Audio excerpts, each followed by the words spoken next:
In a few minutes here at 1:45 or so, the Senate is going to vote to decide whether or not we want to begin debate on Senate Bill 1, the Senate bill that's before us, Senate Bill 1.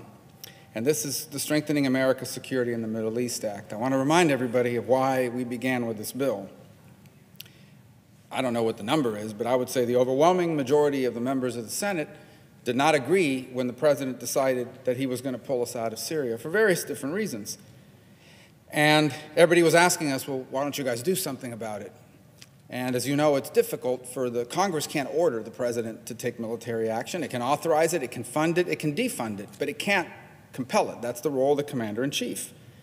So there are some things we can do, however, because there are things that we were concerned about in this decision. There are some things we can do to sort of deal with the consequences of what I believe would be a mistake. And this bill endeavors to do it. We went through and we said, let's find some bills that would help our allies in the region, Israel, Jordan, that deals with the human rights catastrophe in Syria. And let's find things that are bipartisan and have widespread support, so we're not starting with something controversial. And let's put it all together into one bill so that the country can see that the Senate is engaged in the foreign policy of this country and in acting out its constitutional role as a check and balance on the executive. And that's what we did. No good deed goes unpunished, though, because as that bill was filed, apparently the Democratic leader has asked, and others in the leadership have asked, their members to vote against even beginning debate on a bill that overwhelming numbers of them support, the majority of Democrats support, and yet they asked them not to vote to proceed on the bill. And the argument is because of the government shutdown. I don't know how it makes any sense to respond to a government shutdown by shutting down the Senate.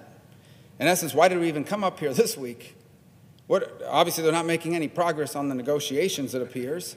We're not moving on any bills or legislation.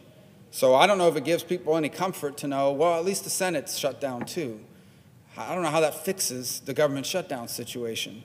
This should be a place that can walk and chew gum at the same time, meaning that works on solving and ending this shutdown, which is bad for everybody, securing our borders, which is something that we need to do for our country, but also deals with something like this, especially as timely as the decision that was just made last month and the threats that are facing our allies in the region. That's what this bill is about. We're going to have another vote here for the second time this week, and all this vote is for, so everybody understands, this vote's not even in favor or against the bill. It's just a question of whether or not we can start debate on this bill. And I hope that a few more Democrats will join us so we can get the 60 votes we need just to begin debating the bill. If you still want to make your point at the end of the day, then go ahead and vote against it or whatever. I hope you don't, but let's at least begin debate on it. But we'll see what happens here in about 30 minutes. My sense is we still don't have the votes to do that, and it's unfortunate. I do want to address two things that have been brought up with regards to this bill. Well, one thing that's been brought up and one element of the bill that I hope will change people's minds in terms of beginning the debate on it. First, let me talk about a provision in this bill that deals with BDS. BDS, boycott, divestment, and sanctions, is an international effort to wage economic war on Israel to punish them for their supposed treatment of Palestinians. And what it asks for is to pressure companies that do business in Israel, boycott those companies until they cut ties, boycott or pressure banks and investment firms until they divest of any investments that help Israel, and then they ask governments to impose sanctions on Israel. That's BDS. Some people support it. There's two members of the House who openly support it, newly elected. I assume that's their right. I think they're wrong, but that's their right. But the vast majority of people do not. And what's happened across America is that there are states and there are counties and cities that have decided we don't support BDS. And so it's not illegal. We're not going to make it illegal if you want to be a company that participates in BDS. But we, the government, the city, the state, are not going to buy services or goods from any company that's boycotting Israel. And all this bill does is protect them from lawsuits if they make that decision. The argument against this has been, and I've seen this now in numerous statements from the other side of the aisle, that this infringes on the First Amendment rights of individuals. I don't know what bill does that, but it isn't this one. To begin with, this bill doesn't even apply to individuals. An individual can do whatever they want. If you don't want to buy stock in a company that does business in Israel, I think it's short-sighted, but no one's stopping you from doing that. If you want to divest your investments from companies that do business in Israel, no one is stopping you from that. If you don't want to shop or buy from companies that do business with Israel, that's not illegal. This doesn't apply to any individuals. By the way, it doesn't even make it illegal for companies to make that decision. This is not banning participating in BDS. You have every right to support it.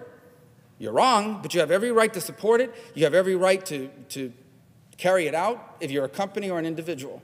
This bill, by the way, does not apply to individuals. So anytime anyone says they're protecting the individual First Amendment rights of Americans by opposing this legislation, I don't know what they're talking about, because this doesn't apply to individuals. That said, all this says is you go ahead and do it. If you, Company X, want to boycott Israel or divest investments from Israel, you can. But the people that disagree with you can boycott and divest from you. You see, free speech is a two-way street. If you want to proclaim something or say something, you have every right to do it, but the people that disagree with you have a right to do that as well. And so if there is a First Amendment right for companies to boycott or divest from Israel, then there has to be a First Amendment right to boycott and divest from those companies. And if you oppose this bill, then you are in favor of shielding from counter boycotts anyone who decides to take these actions. That's what you're for, which is de facto support for BDS. Because what you're basically saying is, go ahead, boycott Israel, divest from Israel, but no one can do that to you. That's not what the First Amendment is. The First Amendment protects your right to speech and it protects you from government infringement on an individual's right to speak. It does not protect you from people disagreeing with you. It does not protect you from people speaking out against you. And so if you are a boycotter, you yourself can be boycotted. If you are a divester, people can divest from you. And I'm talking about cities and counties who are elected representatives. If the members of that community do not agree with that decision, they can vote them out of office. But why does a city or a county have to be forced to buy products from companies that are undertaking a foreign policy action, which is what this is? This is not an effort to influence domestic policy. This is an effort to influence the policies of a foreign country. Why should a city or a county be forced by law to have to do business with those that that city or that county or that state disagrees with? That's all this bill is. And so when people go around talking about this infringes on the First Amendment rights of individuals, it's just not honest. It's just not true. This doesn't even apply to individuals. In fact, the bill says in writing, right there, it's very clearly, nothing under this act shall be construed to infringe upon the First Amendment rights of any American. So as they continue to say that, just know that this bill only applies to cities, counties, and states being able to not buy things from companies. This doesn't give you the right to fire an employee who posts a pro-BDS thing on Facebook. This doesn't give you the right to refuse to sell a home or provide housing or discriminate in any way from individuals who support BDS. This doesn't give anyone the right to put you in jail for supporting BDS. It doesn't do anything to infringe anyone's individual First Amendment rights. All it does is protect the First Amendment right to be against BDS and to do to the boycotters what the boycotters are doing to Israel. Two-way street. That's the fact. And if you're hiding behind that to oppose this bill, you're not being frank about what the bill does. The second part of this bill that I wanted to talk about today shouldn't be controversial at all, because we are all now painfully familiar with the grave humanitarian crisis that we've seen in Syria. I would say, and most would agree, that what we've seen over the last 8 years in this conflict is the worst humanitarian crisis since the end of the Second World War. It began as anti-government protests, but it led to a fighting for political freedoms that escalated into a bloody civil war. A bunch of foreign fighters flowed in, and now it's a mess of all kinds of different groups and foreign countries, of radical jihadists, and caught in the middle are innocent people who have been bombed and gassed. In fact, this administration has had to take action to punish the Assad regime militarily for dropping chlorine bombs and chemical weapons on civilian populations. We've seen these images of children, babies, everyday people, bakers and plumbers and small business owners and professionals who one minute were walking around and the next minute are choking to death because their own government, with the support of Russia and Iran, dropped chemical weapons on their community and killed countless people. Not only is this sort of activity horrifying, it's a war crime. It is a war crime to deliberately target civilian populations, and it's particularly cruel to do it with a gruesome form of death that is death by chemical weapon. And that's what we've seen. And that's what we've seen supported, by the way, by Vladimir Putin. He knows for a fact what they're doing, and he doesn't care, and he gives them cover, and he makes up these ridiculous stories about how it's the opposition that did it. Everyone knows who did it. There's zero doubt about it. That's why they don't allow inspectors to go in there and find evidence and point it out, but it's abundantly clear who's doing this, and they've done it. And even as this administration is deciding to pull out, the prospects and the likelihood grows every day that the people who have made these decisions will never be held accountable for what they have done. These war criminals, these savages, will never be held accountable for what they have done if trends continue the way they're going. And so what this bill does is it tries to address that. And the now chairman of the Foreign Relations Committee, the senator from Idaho, Senator Risch, filed a bill last year called the Caesar Syria Civilian Protection Act. That is now included in this bill. I believe he'll be here shortly to speak about it. It's called the Caesar Bill, and nothing to do with Rome. It's called the Caesar Bill. It's named after a Syrian military defector, so someone that was in the Syrian military who was codenamed Caesar, who smuggled out tens of thousands of pictures of what was going on inside of Syria. The pictures, the images of thousands of images of the people, thousands of people killed while being detained in Syria. The torture, the brutalization of women and innocent men and even sometimes children by the Assad regime and by those who support them. The pictures, they show the true face of what we're dealing with here. The face of an evil and criminal regime, a regime that needs to be held to account. And all those who support them and are allowing them to do it should be held accountable. And so what Senator Risch's bill does is it provides the Trump administration new legal authority to bring some accountability to for the people who have done this. First, it requires a determination and a report by the Treasury on whether the Central Bank of Syria is a financial institution of primary money laundering concern. Why does that matter? Because they're using that bank to clean and launder money to fund their operations and remain in power, and ultimately to gas and kill their own people. The other thing it does is it imposes new sanctions on anyone who does business with or provides financing to the government of Syria, including Syrian intelligence and security services, or the Central Bank of Syria. It provides aircraft or spare aircraft parts that are used for military purposes in Syria, that does business with transportation or telecom sectors controlled by the Syrian government, or supports Syria energy industry. These aren't just about punishing them. It's about hurting them in the pocketbook so they cannot afford to put those planes up there to drop these bombs on innocent people. It gives them the authority, the administration, to now do this. By the way, this bill also requires the administration to brief Congress. Everybody here is talking about holding administrations accountable and conducting oversight. This bill requires them to come before us and tell us what their plan is to deliver humanitarian aid, which, by the way, I want to know how we're going to deliver humanitarian aid if there's no U.S. presence on the ground, and the only people left are the Russians, the Turks, the Iranians, and the Assad regime. So it would be interesting to be briefed on that plan with us not there. But it requires them to come forward and either tell us what their plan is or admit that there isn't a plan because we're not there anymore. That's what this bill does. And I would love everyone here to support it. But before you can even vote for it, we have to start debate on it through the rules of the Senate. And here in about 15 minutes, we're going to vote on this thing. And there's going to be people that vote against even starting the debate on it. And the argument is because of the shutdown. And I hope people reconsider.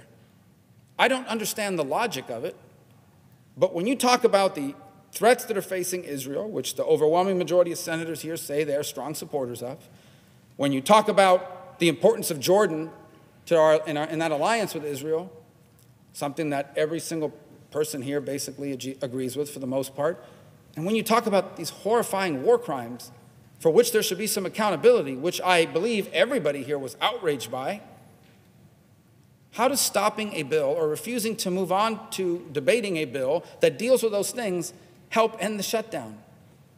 It doesn't. It makes no sense. But that's what some apparently are willing to do.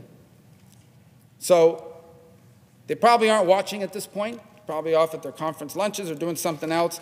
But I hope that over the last 48 hours, some of my colleagues on the Democratic side have thought about it and said to themselves, it really doesn't make any sense to deal with a government shutdown by shutting down the Senate. And I hope they'll reconsider and vote differently this time. And if they don't, then I'm just not sure how we can explain to people why it is that we won't agree to even begin debate on something almost all of us agree on for reasons completely unrelated to it. Because that is, in essence, what happened earlier this week and what could potentially happen here very shortly. I actually oftentimes wonder what must go through the minds of visitors to the Capitol. I understand most people in America aren't watching this. Very few people probably are. But I would wonder, you come up here, you know, these groups from Close Up were here, a great organization, brings high school kids up here, and you try to explain to like normal, regular human beings that there is a bill that like 90 of the 100 senators support, but we're not even going to be able to debate it because they are voting against debating it. And they look at you like you have three heads. Like, what are you talking about? They support the bill, but they don't want to have a debate on the bill yet. Why? Because of the government shutdown. Well, what does that have to do with it? Because there's no other aspect in our lives where we would do that. I've never heard that in my life. I've never heard someone say, I'm not going to work today because I'm upset that my favorite team lost a game yesterday. Or I'm not paying my bills this month because I don't like, the fact that they charge me too much for changing my tires. I mean, if you did that in any part of your life, people would think you were crazy. And yet that's what's happening here. What kind of leverage is this? That you're going to hold up a bill we all agree on as leverage to force us to negotiate? The Democratic leader and the Democratic members know that in order for a bill to become law, it needs the support of the House, which their party controls, 60 senators, which they can keep us from getting, and the president that will sign it. They know full well that this has nothing to do with that. But nonetheless, a majority of them seem to be prepared to vote against even debating it. So I don't know how to explain that. Certainly don't know how to explain it to high school students up here visiting on Close Up, or to anyone else for that matter. But that's what happened earlier this week, and that's what might happen here later today in a few minutes. I hope I'm wrong. I hope people have reconsidered. Because honestly, this is an issue that deserves our urgent attention. And I'll close with this. Please do not go around saying that Congress needs to do more to hold the administration accountable or to conduct oversight over administration policy when we started this Congress trying to do that, and you decide to keep us from doing it for some other reason. Don't say that Congress needs to be more involved in the foreign policy of the United States when this is exactly what we're trying to do here today, and you won't let us for reasons unrelated to it. And this country needs a strong Senate more than ever before, not one that's shut down. And I hope people will change their minds so we can get to work on this right now. The Senate should be able to walk, chew gum, write, and read at the same time. There are a lot of us, 100 people here. We should be able to do multiple things at the same time. We've done it all the time. You don't need to shut down the Senate, and you don't need to stop debate on this bill to solve the government shutdown. One thing has nothing to do with the other. Everyone knows that. Americans understand that. Normal people recognize that. Let's act normal. Let's stop being weird about these things. And let's move on something like this and get the debate going, even as we work on the government shutdown and on border security. I yield the floor.